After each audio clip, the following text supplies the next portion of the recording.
नए साल की खुशियां भी खत्म भी नहीं हुई थी कि राजधानी दिल्ली से एक बहुत परेशान करने वाली तस्वीर सामने आई। साल 2026 के पहले ही पखवाड़े में दिल्ली से 800 से ज्यादा लोग रहस्यमयी हालत में लापता हो चुके हैं। दिल्ली पुलिस के हालिया आंकड़े राजधानी की सुरक्षा व्यवस्था पर गंभीर सवाल खड़ा कर रहे हैं।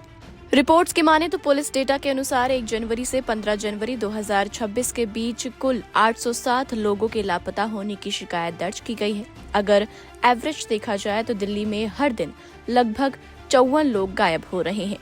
सबसे ज्यादा चिंताजनक ये बात है कि इनमें से 572 लोग अब तक मिल नहीं पाए हैं, यानी उनके बारे में कोई ठोस जानकारी सामने नहीं आई है। वहीं लापता मामलों में महिलाओं और लड़कियों की संख्या सबसे ज्यादा है। आंकड़े बताते हैं कि कुछ लापता लोगों में लगभग 2/3 महिलाएं या बच्चियां हैं और सिर्फ 15 दिनों में 509 महिलाएं और लड़कियां गायब हुई हैं, जबकि 298 पुरुषों के लापता होने की रिपोर्ट दर्ज हुई है।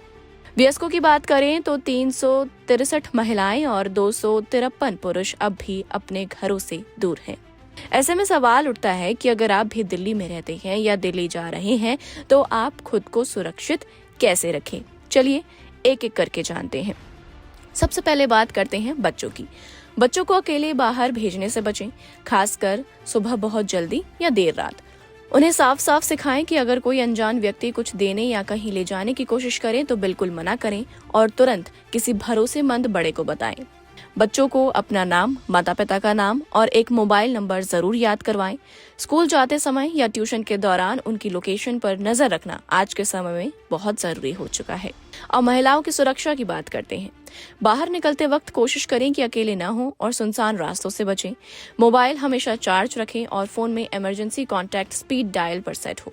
अगर किसी भी तरह का शक या डर महसूस हो तो तुरंत किसी पब्लिक जगह पर जाएं, शोर मचाएं और मदद मांगें। आजकल कई सेफ्टी एप्स हैं जो एक क्लिक में आपकी लोकेशन पुलिस और परिवार तक पहुंचा देती है। इनका इस्तेमाल करना बहुत जरूरी है। बुजुर्गों के लिए भी सतर्क रहना बेहद जरूरी है। उन्हें अकेले दूर भेजने से बचें और अगर जाना जरूरी हो तो किसी अपने के साथ ही भेजें। बुजुर्गों के पास एक कार्ड या पर्ची होनी चाहिए जिनमें उनका नाम, पता और परिवार का मोबाइल नंबर लिखा हो। इससे अगर वो भटक जाएं तो मदद मिलने में आसानी होती है। अब आपको सेफ्टी एप्स के बारे में बता देते हैं जो इस समय बहुत काम आती है। 112 इंडिया ऐप एक all in one emergency app है जिसमें पुलिस, एम्बुलेंस और फायर ब्रिगेड तुरंत अलर्ट हो जाते हैं। दिल्ली पुलिस हिम्मत ऐप खास तौर पर महिलाओं की सेफ्टी के लिए बनाई गई है। वहीं रक्षा ऐप और माई सेफ्टी पिन जैसी एप्स भी लोकेशन शेयर और SOS अलर्ट भेजने में मदद करती है। इमरजेंसी नंबर हर किसी को याद होना चाहिए। पुलिस के लिए 112, महिला हेल्पलाइन 1091 या 181, बच्चों के लिए 1098 चाइल्ड हेल्पलाइन और एम्बुलेंस के लिए भी 112 तुरंत डायल करें। किसी भी संदिग्ध व्यक्ति या स्थिति को हल्के में न लें, तुरंत सूचना दें। वहीं सबसे जरूरी बात यह है कि डरे नहीं, लेकिन लापरवाह भी आपको बिल्कुल नहीं बनना है। थोड़ी सी सतर्कता, सही जानकारी और समय पर एक कॉल किसी की भी जान बचा सकती है।